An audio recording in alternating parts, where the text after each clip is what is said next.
Hello friends, 10 miles peach blossom के part 12 में आपका स्वागत है। सूजिन के बताए हुए तरीके के हिसाब से ये हुआ सोल गैदरिंग लैंप जलाता है और उसमें सूखे कपड़े को बर्न करता है। 10 माइल्स पीच ब्लॉसम से भी, जहाँ पे इस समय बाईचियान अपनी सांसें ले रही है, वहाँ से भी काफी सारी पत्तियां उड़ते हुए हेवन पहुंचती हैं। बाईचियान के भाई भी ये सब देखते हैं। ये हुआ देखता है वहाँ तो सिर्फ पत्तियां हैं और कुछ भी काम नहीं किया। तो फ्रेंड्स, ऐसा इसलिए होता है क्योंकि सोल गैदरिंग लैंप किसी भी मोर्टल की सांसों का इस्तेमाल करके उसकी एक कॉपी बना देता है, लेकिन बाईचियान तो अभी जिंदा है। ये हुआ अपने बेटे का ख्याल रखता है। फिर उसके बाद ड्रामा में 300 साल बीत जाते हैं। ये हुआ अपने बेटे के साथ मोर्टल वर्ल्ड में वहाँ जाया करता था जहाँ सू रहती थी। उसके बेटे एली को ये बात पता थी कि उसकी माँ एक मोर्टल थी जिनका नाम सू था। इधर फेंगजियो के पास उनका असिस्टेंट आता है। वो फेंगजियो से कहता है कि फेंगजियो अपनी आंट की हेल्प कर सकती है। उसकी आंट मो युआन को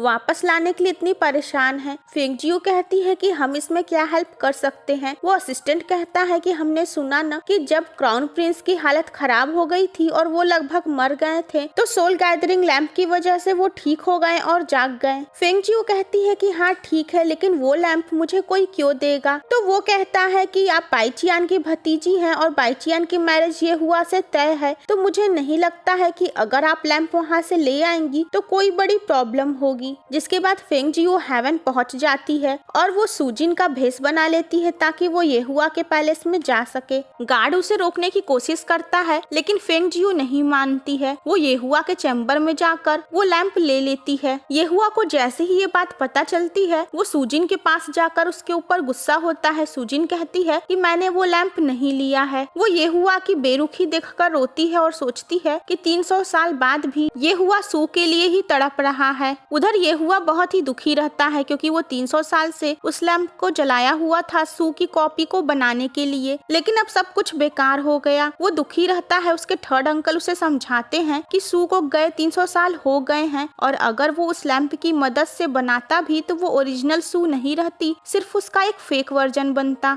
इधर फेंगजियो और असिस्टेंट मो युआन के पास उस लैंप को जलाते हैं, तभी वहाँ पर बाईचियान आ जाती है। वो पूछती है कि तुम्हारे पास ये लैंप कैसे आया। फेंगजियो उसे सब बता देती है तो बाईचियान उसे कहती है कि तुम्हें ऐसा नहीं करना चाहिए था, ये गलत बात हुई। और साथ ही बाईचियान बताती है कि इस लैंप से उसके मास्टर ठीक नहीं हो सकते हैं क्योंकि उसके मास्टर की बॉडी तो यहाँ है लेकिन सोल का हिस्सा न जाने कहाँ है, और ये लैंप सोल को गैदर करके ही वापस किसी को जिंदा कर सकता है। फेंगजियो उस लैंप को वापस हेवन लेकर जाती है। सीमिंग को ये सब पता चलता है तो वो परेशान होते हैं क्योंकि डोंग हुआ अभी वहाँ पर है नहीं, और अगर ये हुआ ने फेंगजियो को सजा दी तो उसे कैसे बचाया जाएगा। ये हुआ के थर्ड अंकल को सारी बात पता चलती है। उसके थर्ड अंकल और सीमिंग दोनों ही ये हुआ को सब कुछ बताते हैं और कहते हैं कि वो फॉक्स प्रिंसेस है और यहाँ फॉक्स किंगडम की बात है तो हमें शांत रहना चाहिए। वो ये हुआ को इस बात को जाने देने के लिए कहते हैं, लेकिन ये हुआ बहुत ज्यादा गुस्से में रहता है। वो इस बात को ऐसे ही नहीं जाने देना चाहता है क्योंकि ये सू से जुड़ा हुआ था, लेकिन उसके अंकल उसे शांत रहने के लिए समझाते हैं। तो उस लैंप से सू की कॉपी बनाने के लिए सू से बिलोंग करने वाला कोई भी सामान जलाना था, लेकिन अब सू का कोई भी सामान बचा हुआ नहीं था। तो ये हुआ अपने सोल का ही सेक्रीफाइस करने जाता है, लेकिन उसके थर्ड अंकल उसे ऐसा करने से रोकते हैं और फिर उसके ऊपर गुस्सा होते हैं कि वो ऐसा कैसे कर सकता है। वो कहते हैं कि 300 साल बीत चुके हैं, अब तुम्हें सू को जाने देना चाहिए। तुम्हारे पास एक बेटा है जिसका तुम्हें ख्याल रखना है। इधर उसका बेटा एली मोर्टल वर्ल्ड में था अपनी माँ के घर में, तो वहीं पर जंगल में एक मॉन्स्टर एली के ऊपर अटैक कर देता है और उसे उस अटैक से बचाती है एक लड़की। ये हुआ को जब ये बात पता चलती है तो वो वहाँ मौजूद गार्ड्स पे गुस्सा होता है और उसके बाद वो उस लड़की को थैंक्स भी कहता है। वो लड़की बताती है कि वो ईस्टर्न सी की प्रिंसेस है। वो ये हुआ से कहती है कि मैं आपकी सर्विस में काम करना चाहती हूँ। उसका बेटा एली ये सुनकर शॉक्ड होता है। उसे लगता है कि ये लड़की उसकी माँ की जगह लेना चाहती है। ये हुआ कहता है कि तुम एक प्रिंसेस हो और तुम मेरी सेवा नहीं कर सकती हो, लेकिन वो प्रिंसेस फिर से रिक्वेस्ट करती है तो ये हुआ उसे 10 दिनों के लिए अपने साथ रहने के लिए कह देता है। जब आगे एली ये हुआ से कहता है कि जब उसकी माँ आएंगी तो इस लड़की को देखकर गुस्सा हो जाएंगी, तो ये हुआ उससे कहता है कि अब तुम्हारी माँ वापस नहीं आने वाली, वो लैंप बुझ चुका है। ये सुनकर एली दुखी होकर रोने लगता है और वहाँ से चला जाता है। इधर बाईचियान ईस्टर्न सी में होने वाले एक इवेंट में हिस्सा लेने के लिए जाने वाली थी। वो फेंगजियो से बताती है है कि उसे वाटर किंग का इनविटेशन आया है। इधर वो प्रिंसेस भी 10 दिनों बाद ये हुआ को उसी इवेंट पे चलने के लिए इनवाइट करती है। इधर फेंग जियो के पास सीमिंग आता है ताकि वो उसे डांग हुआ के पास ले जाए और फेंग जियो फाइनली डांग हुआ का कर्ज उतार सके। वो जानती है कि अगर बाईचियान को ये बात पता चलेगी तो शायद वो उसे न जाने दे, तो वो कहती है